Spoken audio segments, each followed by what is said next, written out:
인생은 걸어가야 될 길이 있다 그랬습니다.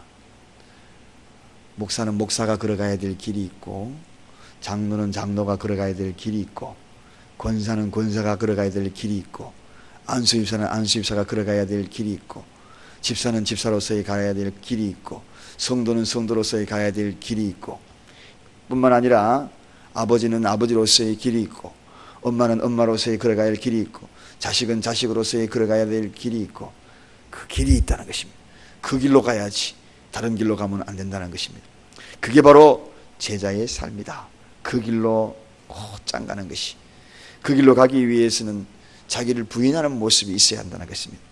자기를 부인한다는 것은 내 기쁨을 추구하기 이전에 하나님의 기쁨이 무엇인가, 그 기쁨을 따라가는 것이 자기를 부인하는 것이다.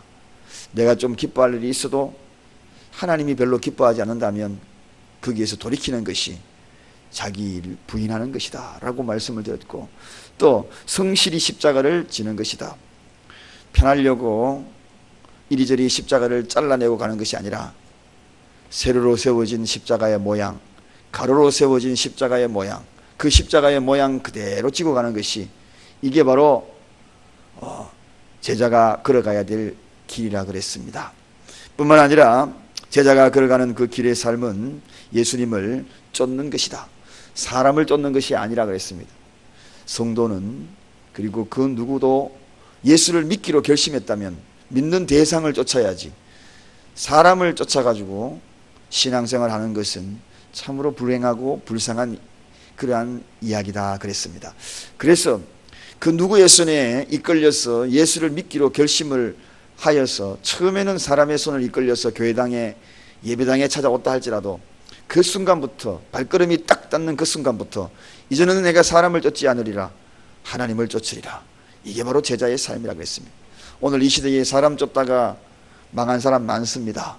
사람 쫓다가 신앙생활 걷길로 가고 엇길로 가고, 지금도 수없는 사람이 사람 쫓아서 이리저리 우르르 몰려다니는 경우가 참 많습니다.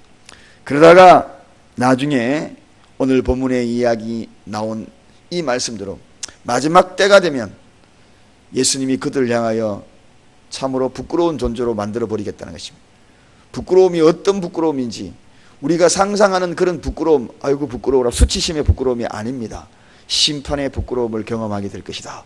그것이 오늘 본문의 요지입니다.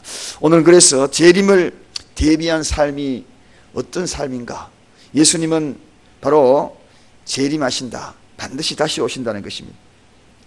그러므로 우리가 주님 오시기 전까지 우리가 부끄러운 삶을 살아서는 안 된다. 부끄럽지 않도록 해야 한다는 것입니다. 식사 기도할 때에, 점심때 사람들이 많은 식당에서 기도하는 것이 부끄럽습니까?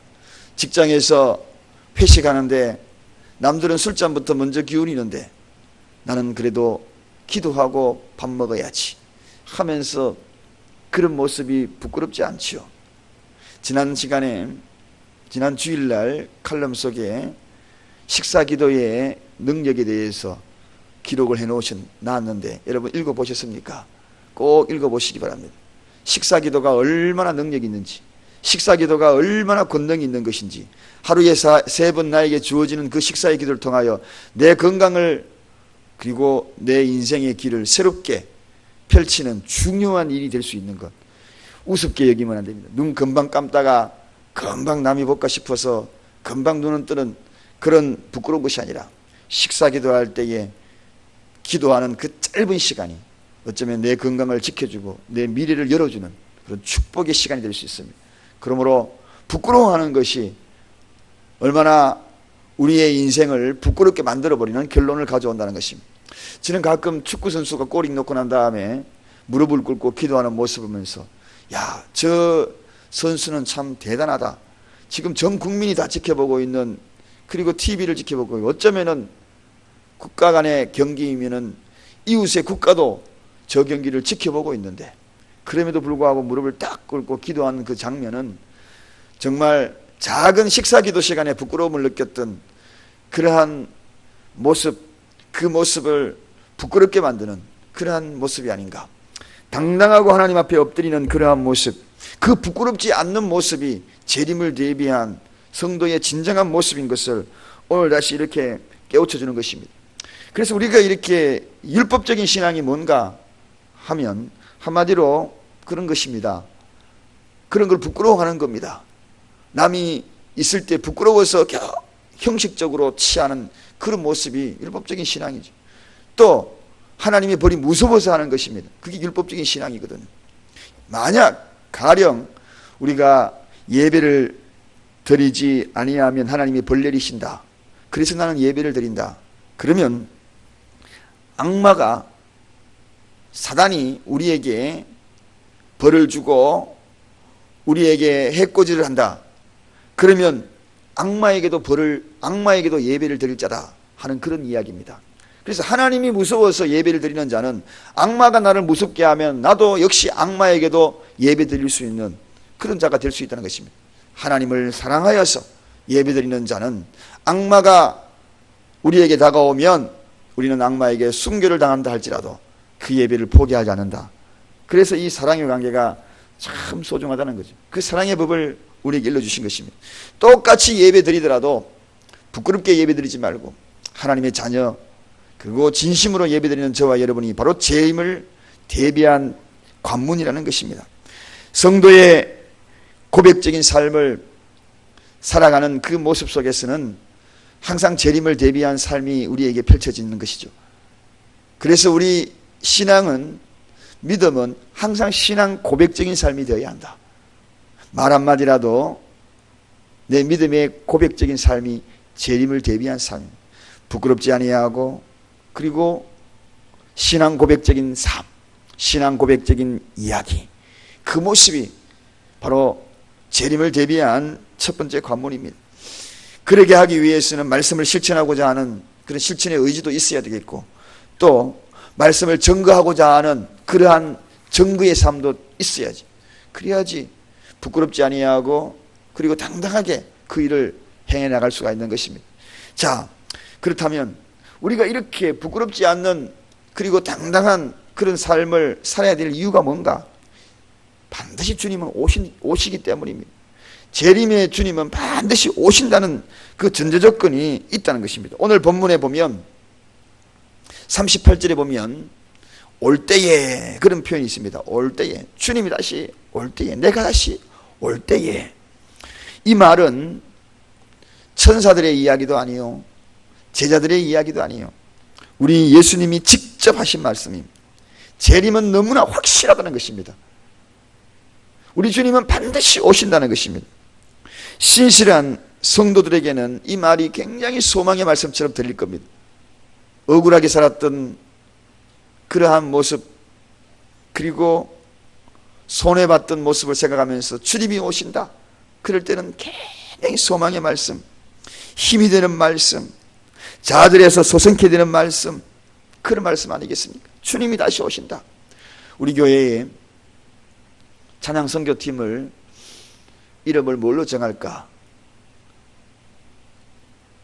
부탁을 고민을 하다가 마르나타라는 이름을 정했습니다. 마르나타, 아멘 주여 어서 오시옵소서, 그런 뜻입니다. 아멘 주여 어서 오시옵소서. 길거리에서 복음을 전하고 찬양을 하고 그것이 부끄럽게 느껴진다면 우리가 그 일을 할 수가 없을 것입니다. 당당하고 주님이 오신다는 것을 분명하기 때문에, 주님이 오신다는 그 사건이 분명하기 때문에 마르나타. 초대교회 성도들은 거기에 목숨을 걸었거든요.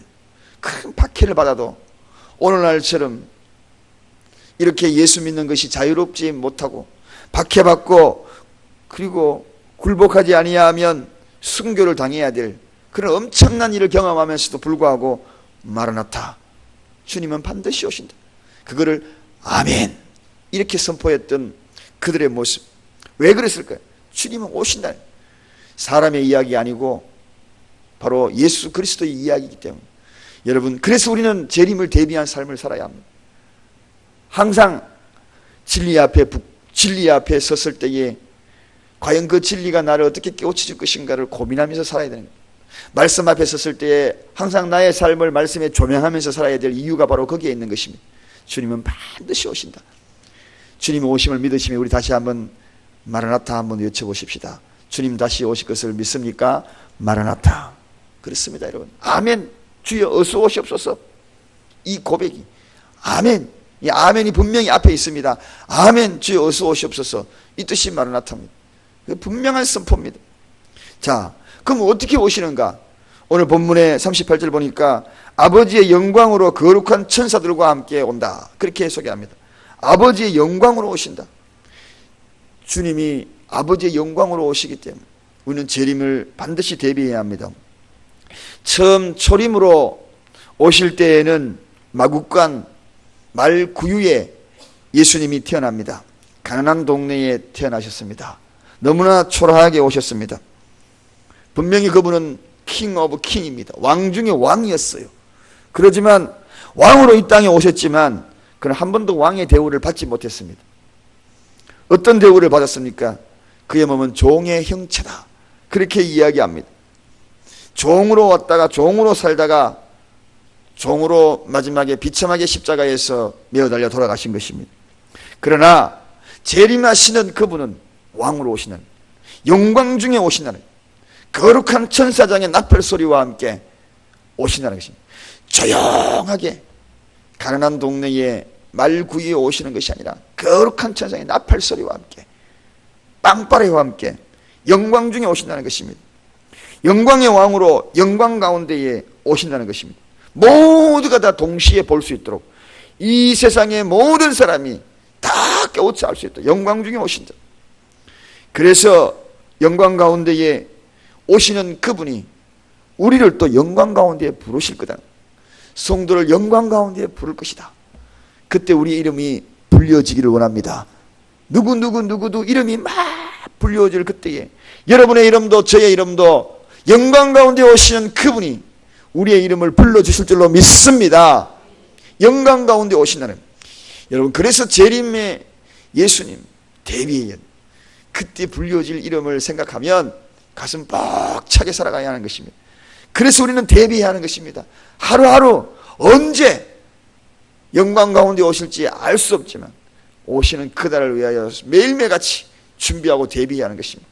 그 다음에 주님은 그때 오실 때 어떻게 오시는가? 심판주로 오신다는 사실을 알아야 합니다. 심판주. 그래서 심판주를 오실 때에는 그분을 부끄러워했던 자들은 심판의 대상이 된다는 겁니다. 아까 앞에 부끄럽다, 그런 의미는 그 부끄러움을 당하리라, 그 이야기는 심판을 당하리라, 그런 이야기입니다. 첫 번째 오신 주님은 구속의 주로 오셨습니다. 우리를 살리려고 어떠한 죄인이라도 그 모든 것들을 죄를 고백하면, 회개하면 정죄하지 아니하고 그리고 살려주기 위하여서 회개하는 모든 일을 구속하는 구속주로 오셨지만, 그러나 재림하시는 그분은 다릅니다. 심판주로 오신다는 것입니다. 죄인을 심판하시러 오시기 때문에 그때 오시는 그 순간부터 용서라는 것이 없습니다. 그때는 때가 이미 늦은 겁니다. 문이 닫힌 것입니다. 슬피 이를 갈며 있을 그러한 것에 분리될 뿐이라는 것입니다. 그래서 우리는 이러한 모든 이련의 일들이 일어나기 전에 우리가 주님의 자녀로서 재림을 대비한 삶을 살아가는 것이 오늘 크리스천의 삶이 되어야 한다. 사랑하는 여러분, 저와 여러분은 이 말씀을 이미 깨우쳐서 분명한 재림의 삶을 대비하여서 살아가는 발걸음이 된 줄로 믿습니다. 노아 시대에 이런 이야기가 전파되니까 많은 사람들이 나왔죠. 뭐라고 이야기합니까? 농담으로 여겼더라. 그렇게 해요. 농담으로 여겼더라. 이 말씀이 농담으로 여긴 그런 사람들, 방주의 문이 닫히는 순간에 많은 사람들이 아우성했습니다. 방주문을 두드렸습니다. 그러나 결코 열리지 않았습니다. 왜?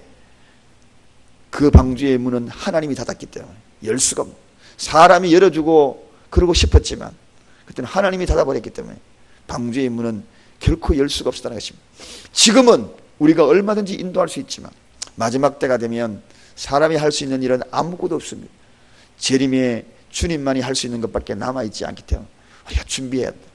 이러한 마음의 준비를, 그리고 또 이 생각을 가지고 살아가는 저와 여러분에게는 재림의 주님이 행복한 그러한 마라나타가 되지만 아멘이라고 들리지만 이 사실을 아직도 모르고 살아가는 이들에게 우리는 그래도 구원의 손길을 지금도 펼쳐야 되지 않겠습니까? 언젠가는 다친다고 그들의 손을 잡아야 되지 않겠습니까? 영광 중에 오시는 그분을 동시에 함께 이름이 불려지자고 우리가 그분의 손을 잡아야, 그들의 손을 잡아야 되지 않겠습니까? 그래서 오늘 영혼이 불쌍한 겁니다. 그 영혼이 불쌍한 거죠. 좋은 차, 외제차 타고 다니고 좋은 집에 삐까번쩍이 사는 걸 부러워하지 마시기를 주님의 이름으로 부탁을 드립니다. 강하여 나는 왜 그런 말로 그냥 안타까이 하는 것만큼 어리석은 것이 없는 것입니다. 영광 중에 그들의 이름이 불려주지 않는다면 그보다도 더 비참한 거예요. 오히려 그것이 높게 쌓았던 만큼 주님은 심판의 대상이 되기 때문입니다. 빌딩을 높이 쌓았던 만큼, 높은 것만큼 심판의 대상이 되기 때문에, 그래서 우리는 그런 거 가지지 않는다 할지라도 영광 중에 오시는 주님을 만나는 그 기쁨과 소망으로 가진 것도 없고 배운 것도 없고 억눌려 있어도 감사함으로 찬양함으로 오늘도 나아가는 발걸음 되시기를 간절히 축원드립니다. 기도하겠습니다. 하나님 감사합니다.